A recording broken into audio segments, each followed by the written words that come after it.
Good afternoon, everybody. Good afternoon. How are we? Good? Good.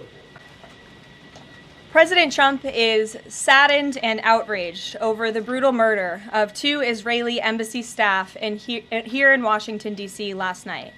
Yaron Lischinsky and Sarah Milgrim were a beautiful young couple. In fact, we learned that Yaron was planning to propose to Sarah next week in Jerusalem. Yaron's father, Daniel, spoke about the young couple's devotion for one another this morning. He said, "They were in love, one for the other. The embassy told us they were like a star couple at the embassy. I never expected something like this. He had his whole life before him." These words, especially every parent knows, are heart-wrenching. The evil of anti-Semitism must be eradicated from our society. I spoke to the Attorney General this morning. The Department of Justice will be prosecuting the perpetrator responsible for this to the fullest extent of the law. Hatred has no place in the United States of America under President Donald Trump. Everyone here at the White House is praying for the victims' friends and families during this unimaginable time. Now for some scheduling announcements. On Saturday morning, President Trump will deliver the commencement address at the United States Military Academy at West Point. On Monday, to commemorate Memorial Day, the president will visit Arlington National Cemetery and participate in a wreath-laying ceremony. The president will further honor our military next month on June 14th when he hosts the 250th anniversary of the United States Army with a grand military parade celebration right here in our nation's capital. President Trump will be joined by veterans, active duty troops, wounded warriors, Gold Star families, and patriotic Americans from across the country to celebrate our heroes who have kept us safe. Tickets for the parade and the celebration are available through the America 250 Commission's event registration portal. It will be a truly historic and special day for our country. After the parade, President Trump will travel to the G7 Leaders Summit in Canada from June 15th through the 17th. We will be sending an additional logistics information out after the briefing. Last night, Republicans in the House passed the One Big Beautiful Bill Act, the most significant piece of legislation in years. There were a lot of good faith negotiations in the Republican conference leading up to the final passage, but as always, President Trump came in at the end to bring all sides together and get this deal done. This One Big Beautiful Bill will implement President Trump's Make America Great Again agenda by delivering the largest tax cut in American history for middle-class families, the working class, and small businesses. The One Big Beautiful Bill fulfills President Trump's promises of no tax on tips, which was applauded today by the CEO of Uber, no tax on overtime, a Made in America auto tax break, Trump savings accounts for newborn babies, and substantial tax cuts for our amazing seniors' Social Security benefits. The One Big Beautiful Bill will permanently secure the border by delivering the largest border security investment in history, funding at least 1 million annual removals of illegal aliens to carry out the largest deportation campaign ever, finishing the Trump border wall, and giving pay raises and bonuses for our incredible ICE and Border Patrol agents. The One Big Beautiful Bill protects the Medicaid program and its benefits for the most vulnerable Americans that the program was designed for, by kicking off 1.4 million illegal aliens from receiving benefits and implementing common-sense work requirements for able-bodied Americans. The One Big Beautiful Bill also helps get our fiscal house in order by carrying out the largest deficit reduction in nearly 30 years with $1.6 trillion in mandatory savings. Every single Democrat in the House of Representatives who voted against all of these common-sense and massively popular policies. The Democrat Party has never been more radical and out of touch with the needs of the American people. The One Big Beautiful Bill is the final missing piece toward ushering the golden age of America. The Senate should pass this as quickly as possible and send it to President Trump's desk for a final signature. After today's briefing, President Trump will hold a Make America Healthy Again event alongside Secretary Kennedy and several other cabinet secretaries to unveil the Maha Commission report. President Trump wants every child in America to grow up and to live a long and healthy life. That's why he's working alongside Secretary Kennedy to end the chronic disease epidemic to keep our children healthy, safe, and disease-free. The Maha Commission report is a historic assessment the first of its kind by any presidential administration, of current evidence and research about the health crisis affecting America's children. This report is a review of pre-existing research to comprehensively assess what we understand about our health problems and what we don't understand, and how we can find those answers. All of the findings will be based on the gold standard of science. And I think I speak for all MAHA moms across the country when I say we look forward to the president's event and remarks later this afternoon. And as we head into the Memorial Day weekend, a quick update on gas prices. According to the fuel savings platform Gas Buddy, the national average price of gasoline is expected to be $3.08 on Memorial Day. We expect that to continue to decline because of the president's energy policies. But this is down from Memorial Day last year. And adjusted for inflation, it's the second cheapest price for a gallon of gas on Memorial Day since 2003, thanks to President Trump. And finally, in other news, the Department of Homeland Security conducted a deportation flight from Texas to remove vicious illegal criminals in the United States. All of these individuals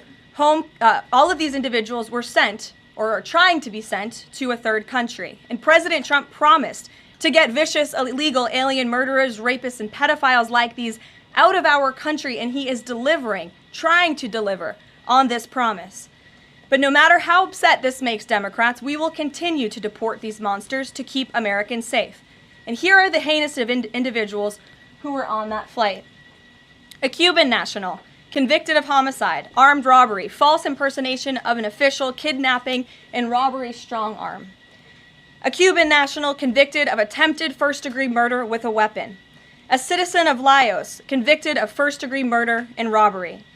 A Mexican national convicted of second-degree murder. A citizen of South Sudan convicted of robbery and the possession of a firearm. A citizen of Burma convicted of lascivious acts with a child less than 12 years old. A citizen of Burma convicted of first-degree sexual assault involving a victim mentally and physically incapable of resisting. It's disgusting. And a Vietnamese national convicted of first-degree murder. Now, a liberal activist district court judge in the city of Boston, Massachusetts, is trying to force the President of the United States to bring these monsters back to our country. Judge Brian Murphy is ordering the Department of Homeland Security to give these illegal criminals 15 days to reopen their immigration cases with access to phones and attorneys. Every single one of these individuals, I will add, had final orders of removal from our country. And now Judge Murphy is forcing federal officials to remain in Djibouti for over 2 weeks, threatening our U.S. diplomatic relationships with countries around the world, and putting these agents' lives in danger by having to be with these illegal murderers, criminals, and rapists. This is completely absurd. Judge Brian Murphy is not the Secretary of State. He is not the Secretary of Defense or the Commander-in-Chief. He is a district court judge in Massachusetts. He cannot control the foreign policy or the national security of the United States of America, and to suggest otherwise is being completely absurd. According to new reporting about this judge, he's a registered Democrat in Massachusetts who during his Senate confirmation hearings failed to disclose his ties to a radical left-wing organization that claimed the word illegal to describe illegal aliens was inherently prejudicial. This massive judicial overreach by Judge Murphy is part of the same opposition our administration has faced since day one. Radical left-wing judges are egregiously trying to stop President Trump from using his core constitutional powers as head of the executive branch and commander-in-chief. These judicial activists want to unilaterally stop President Trump from deporting foreign terrorists and keeping the American people safe. Nearly 80 million Americans re-elected this president to deport illegal criminals from our homeland, and polling consistently shows that 90% of Americans want illegal alien criminals, especially those with final orders of removal from our country, who have chosen to continue to stay here illegally. Americans want these people sent home. We hope the Supreme Court will continue to rein this in as soon as possible to restore proper constitutional order in our country. We'll take some questions. And here in our new media seat today, we have Jillian Michaels. She's a renowned personal health expert. I know all of you know her. I certainly do, watching fitness videos growing up. And a media powerhouse who continues to expand her reach with her podcast, Keeping It Real. Jillian, I know you're here today for the Make America Healthy Again event. We're proud to welcome you to the White House. Thanks for being in the briefing. Why don't you go ahead? Thank you for having me. As a Maha mom yourself, how do you interpret the significance of this report in terms of delivering measurable health improvements for Americans and their kids, and what specific actions does the administration plan to take in response to it? Sure. Well, thank you for the question. And again, thank you very much for being here.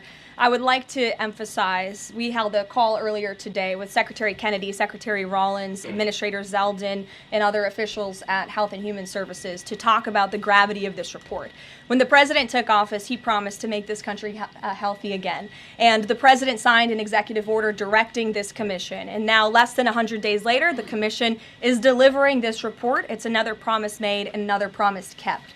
And the report identifies 4 major factors that are contributing to the rise in childhood chronic disease. Again, this is the first time the federal government has really recognized in a single report that we have a problem in our country. Our children are getting sicker, not healthier. This is not just a crisis, a health crisis, but it poses national security implications as well. And this administration is focused on ensuring we understand why. The 4 factors contributing to the report, as you will all hear from the president later, are number 1, poor diet, a robust discussion about ultra-processed food that are dominating our children's diets, environmental chemical exposure, plastics and other chemicals that are unfortunately a part of our daily American life. It talks about the lack of physical activity and chronic stress, and how technology-driven lifestyles are contributing to the decline of our children's physical and mental health. And then lastly, the report touches on the over-medicalization that's taking place in our American society, nowhere else in the world, but just right here in the United States of America. And the report directs the entire administration to understand why these issues are happening and what public policy can the administration implement to ensure that we are fostering a more healthy country for our children. So I'll leave it at that and let the president and his team speak more about this historic report later. But this should be good news for everyone. I don't care what your politics are. We should all agree that we want our children to be healthy and safe, and we want our food supply to be healthy and safe. We have the best farmers and ranchers in the world right here in the United States of America, and we have the best workers in the world. We have the best people in the world, but unfortunately we have a health crisis that's been plaguing us for too long, and this report speaks to the heart of it. You're welcome. Thanks for being here. Garrett, go ahead. Karoline, you guys are very proud of your record on transparency. I have 2 transparency-related questions for you. Sure. On the president's dinner tonight, will the White House commit to making a list of the attendees public so people can see who's paying for that kind of access to the president? Well, as you know, Garrett, this question has been raised with the president. I have also addressed the dinner tonight. The president is attending it in his personal time. It is not a White House dinner. It's not taking place here at the White House, but certainly I can raise that question and try to get you an answer for it. Okay, and on the Qatari aircraft, the Air Force has said they're going to classify all the information about the work that has to get done to bring it up to snuff to be Air Force One. Previous Air Force One contracts, including the one that the president entered into in 2018, are public. That's available knowledge. Will the White House commit to releasing who's doing that work and the cost of that work? I understand that some elements might be classified about specific systems, but will you commit to releasing that basic information so people can see ultimately what this costs? Well, Garrett, as you know, that's a question for the Department of Defense and the United States Air Force, who is accepting this jet as part of their fleet. Declassify anything he wants. Well, you'll have to ask the Department of Defense and the United States Air Force, who is accepting this jet as part of its fleet. Peter. The president can declassify anything that he wants. Has he looked to see if there are any records here that would contradict what we've been told about Joe Biden's decline? He has not directed anyone, to my knowledge, to look into that, but surely I can ask him if he intends to. I think the president has spoken on this pretty extensively, and I have spoken about it extensively from this podium as well, how it was truly one of the worst political scandals this country has ever seen, that the previous administration covered up the decline in the former president's mental and physical ability. And it's now all coming out, but the American people knew the truth, and that's one of the many reasons why President Trump won the election on November 5th. And President Trump says that he basically thinks unelected Biden staffers concealed his decline so that they could use the levers of power for their own personal gain. Well, Look, that's not just the president thinking that, Peter. There's a new book out. I don't know if any of you have heard about it. Again, a little bit too late because the American people knew the truth on this from the very beginning. And there were reporters in this room, including some from your network, Peter, I'll give you a little bit of credit here, who have said that clearly Joe Biden's staffers were engaging in this cover-up. So this is common sense. This isn't the president making it up. These are facts that are now finally being revealed. Right, and I'm not saying the president's making it up, but he specifically talks about the auto pen. He thinks that staffers were using this auto pen. Mm-hmm. Is there some kind of like a badge that you have to swipe to use an auto pen? Is there a record of that? I can tell you here at this White House, the president signs any document that has legal implications. The president signs every executive order. He signs every proclamation. He signs pretty much every document that is needed for the president's signature, with the exception of maybe some letters to children. From what we have heard and seen, that was not the case in the previous administration, and the president is raising good questions that are worth looking into. And as for Maha, I'm going to take a sip of water, if that's okay with you guys. Go ahead. Thanks, Caroline. Back to the presidential gala tonight. Did anyone in the White House or in the White House counsel's office advise the president against holding this sweepstakes, whereby the people who spent the most money on his Trump coin would then have access to the president at this dinner? Again, the president has been asked about this. He has addressed this. I have also stated previously from this podium that the president is abiding by all conflict of interest laws that are applicable to the president. And I think everybody, the American public, believe it's absurd for anyone to insinuate that this president is profiting off of the presidency. This president was incredibly successful before giving it all up to serve our country publicly. And not only has he lost wealth, but he also almost lost his life. He has sacrificed a lot to be here, and to suggest otherwise is frankly completely absurd. Does the White House Libby, have go any ahead. concerns? Thank you, Caroline. The fifth round of nuclear talks between Iran and the U.S. is going to take place on Friday in Rome. What is the president anticipating ahead of that? And if a deal doesn't come from that meeting, is he going to walk away? Well, I'm glad you brought up Iran, because I do have an update. The president spoke to Prime Minister Benjamin Netanyahu today. They had a productive discussion. They discussed many things, including, of course, the tragic shooting that took place here in Washington, D.C. last night. But they also did talk about a potential deal with Iran, which the president believes is moving along in the right direction. And as the president told me, and he's told all of you, this deal with Iran could end in two ways. It could end in a very positive diplomatic solution, or it could end in a very negative situation for Iran. So that's why these talks are taking place later this week. Yamish, good to see you. Hi, good. Thanks for taking my question. Sure. The president showed a video that he said showed more than 1,000 burial sites of white South Africans that he said were murdered. We know that that was not true and that the video wasn't showing that. So I wonder, why did the president choose to show that? What's not true, Yamish? It's not true. The video was showing a burial site. It is unsubstantiated that that's the case. No, it is true that that video showed the crosses that represent. Which is what the president claimed. The video showed images of crosses in South Africa about white farmers who have been killed and politically persecuted because of the color of their skin. The president And those claimed crosses that it are was showing a representing their burial lives. Those crosses are representing their lives in the fact that they are now dead, and their government did nothing about it. Are you disputing that there's no... disputing the fact that the video showed what the president claimed it showed, because it did not show that. But even more, what I'm asking you is who at the No, it White did House... show that. It showed white crosses representing people who have perished because of racial persecution. Verifies the videos that the president shows, and what protocols are in place when there's unsubstantiated information being put out for the world and world leaders to Yamish, show? what's unsubstantiated about the video? The video shows crosses that represent the dead bodies of people who were racially persecuted by their government. In fact, the Associated Press, of all places, has a picture of that very monument, and the caption from the Associated Press is, "Each cross marks a white farmer who has been killed in a farm murder."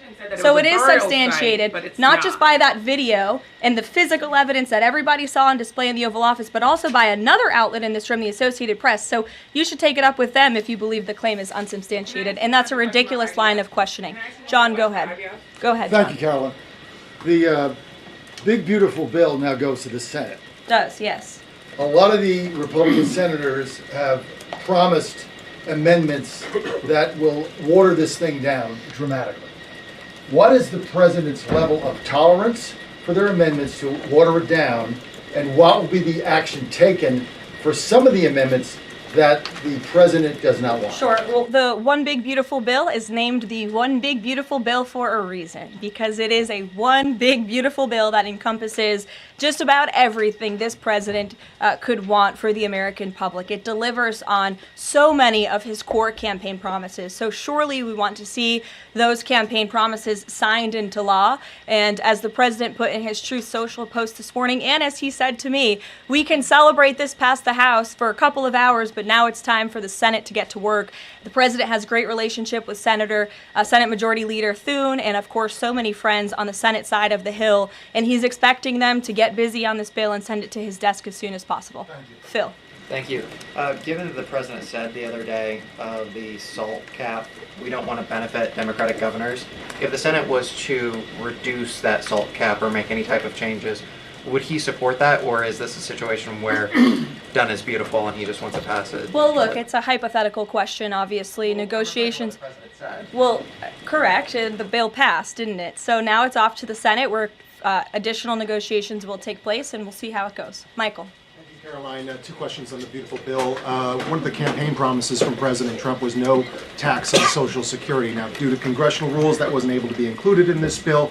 How does the president plan to follow through on that campaign promise? Well, this bill did address taxes for our seniors. It actually allows them to take off significant money from their Social Security payments, get more money back, I should say, put more money in their pockets for various reasons. So this bill delivers on that promise. That's the view of the White House. Secondly, you had two Republicans last night that voted against this bill, Congressman Massey and Davidson.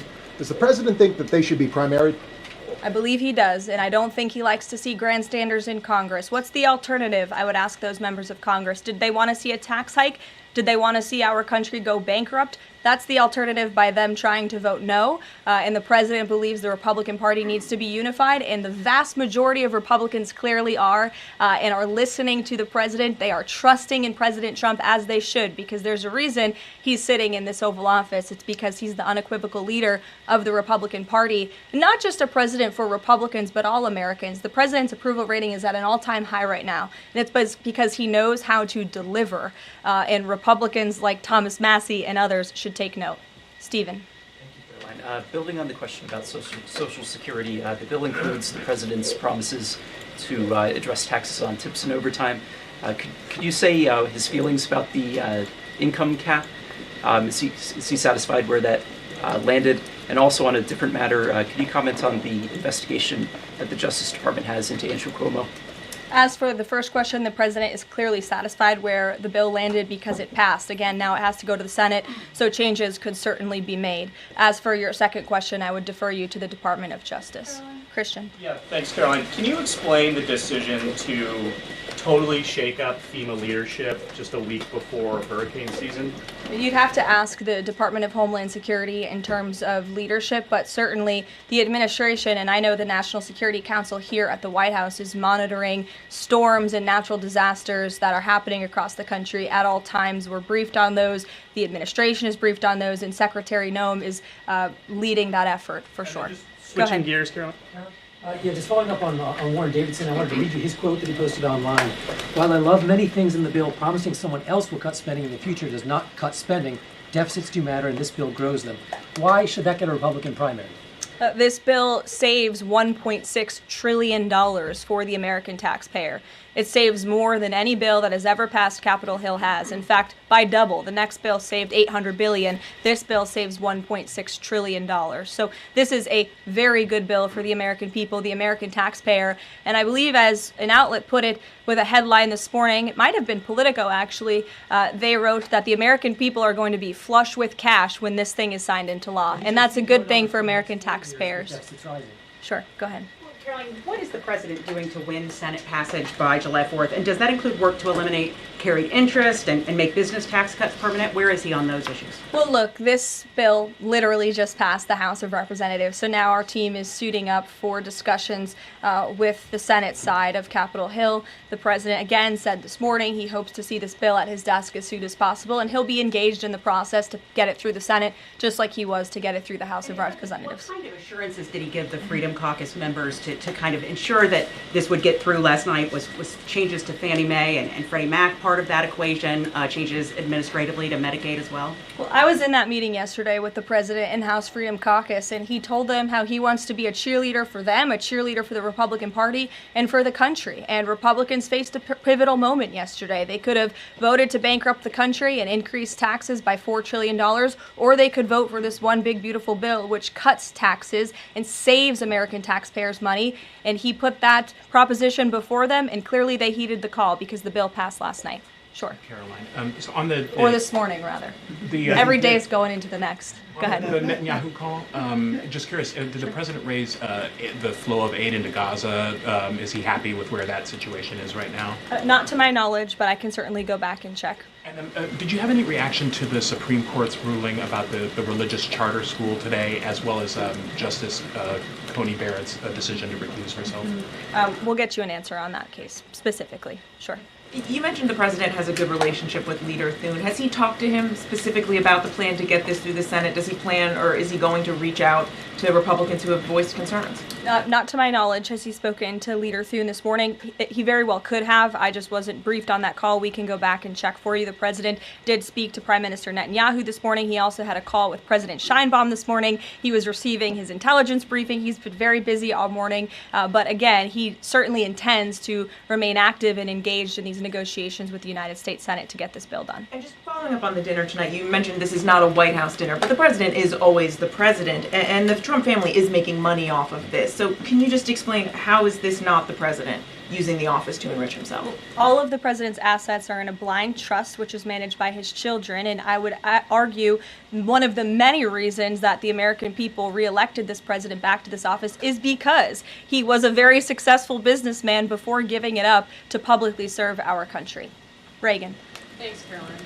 Last week, the president told Brett Baer that he trusts his people, but thinks that the official narrative on his assassination attempts are, quote, a little bit odd. FBI Deputy Director Dan Bongino said days later that there's no conspiracy to find, and as he put it, quote, the there that you're looking for is not there. My question is the president personally satisfied with the investigations into the attempts on his life? And does he agree with Deputy FBI Director, or does he think there's more to it? Well, in the lead up to your question, you answered your own question with the president's own words, and I'll leave it at that. Sure, go ahead, Haley. Thank you, Caroline. Haley, go ahead. Oh, thanks. I wanted to follow up on his call with Prime Minister Netanyahu in his effort to reach a deal with Iran. Does he feel like he has the Prime Minister's support in this effort at this point, or did the Prime Minister raise concerns to him in this conversation?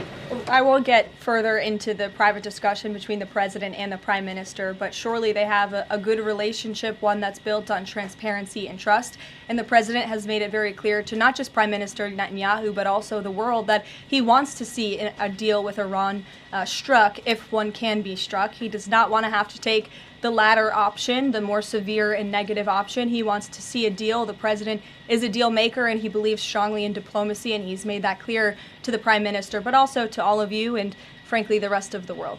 Mary. Thank you, Caroline. Two questions, one on the terror attack last night and then another on the big, beautiful bill. Do you or President Trump have a message to politicians like Ilhan Omar, who only this morning explicitly avoided condemning this act of terror? It's despicable. And frankly, we have seen a rise in anti-Semitic protests, of pro-Hamas protests, of terrorist sympathizers. We saw them on our college campuses, and we've seen the Democrat Party turn a blind eye and in some cases actually embrace such anti-Semitic illegal behavior. And that's why this administration has done more than any administration in history to crack down on anti-Semitism. As you know, in January, when the president took office, he signed a new executive order to combat anti-Semitism. He created a commission focused on doing just that. The Justice Department announced their task force as well. The Secretary of State, Marco Rubio, has revoked thousands of student visas from campuses where these pro-Hamas terrorist campus agitators and violent protests took place. And we've also withheld funding from those very campuses as well in an effort to combat anti-Semitism. So the president's made it very clear that such hatred will have no place in our country. Thank you. And then on the big, beautiful bill, I know there's a provision that the House included that defunds Planned Parenthood, not only because of the fact that it's the nation's largest abortion provider, but also because it's, I think, the biggest distributor of transgender hormones right now, even to minors, according to Live Action. So is the president committed to making sure that provision stays in the Senate? The president has maintained a very clear commitment to ensuring that this administration and the American people's tax dollars are not funding any institution. That includes hospital systems that are funding the chemical castration and mutilation of children. We're not going to tolerate taxpayer dollars going to such efforts. Sure. Thanks, Caroline. You mentioned at the top of the briefing that the migrants were to be sent to a third country. I was just wondering, could you share any more on, which countries the administration has struck these agreements with and what that agreement with South Sudan specifically looks like? Well, first of all, I won't litigate foreign policy from the podium, but what I will reiterate is the absurdity of this ruling from a district court judge in Boston who is just creating new immigration laws out of thin air. This administration, let me be very clear, because there have been a lot of fake headlines about this deportation flight over the last 2 days. This administration has complied with all court orders. And the individuals whose names I just revealed and whose criminal histories I just spoke of that are on this flight, every single one of them had a final order of removal from our country. In fact, one of these violent illegal criminals had a final order of removal given to him in 1999. It's 2 years after I was born. This individual, this criminal, has been living in our country for an entire generation. And now we have a district court judge who is trying to tell the president and the Secretary of State and the Secretary of Homeland Security that an illegal criminal murderer who's been hiding in the shadows in our country for nearly 30 years cannot be deported from United States soil. That not only is undermining our entire immigration system, but it is also undermining our diplomatic negotiations with countries around the world. How are countries on this earth supposed to trust the United States government and these good faith diplomatic negotiations when these countries accept these repatriation flights? How are they supposed to trust us if we have radical district court judges who are going to say, no, you can't do that? And now these illegal criminal murderers and rapists have to sit in Djibouti with our ICE agents who now have to sit there for more than 2 weeks without the proper resources. This judge is not only undermining our immigration system, undermining our foreign policy and our national security, but this judge is undermining the safety of the ICE agents who are putting their lives on the line to remove this list of illegal criminal terrorists. It's truly despicable what's happening in our court system, and the president and this administration hope that the Supreme Court will do what it needs to do to rein in these liberal activist judges. And the Supreme Court has already said it is well within the president's purview to dictate foreign policy, and a radical district court judge should not be getting in the way of that. We'll see you all later at the Maha event. Thank you. Thanks, Caroline.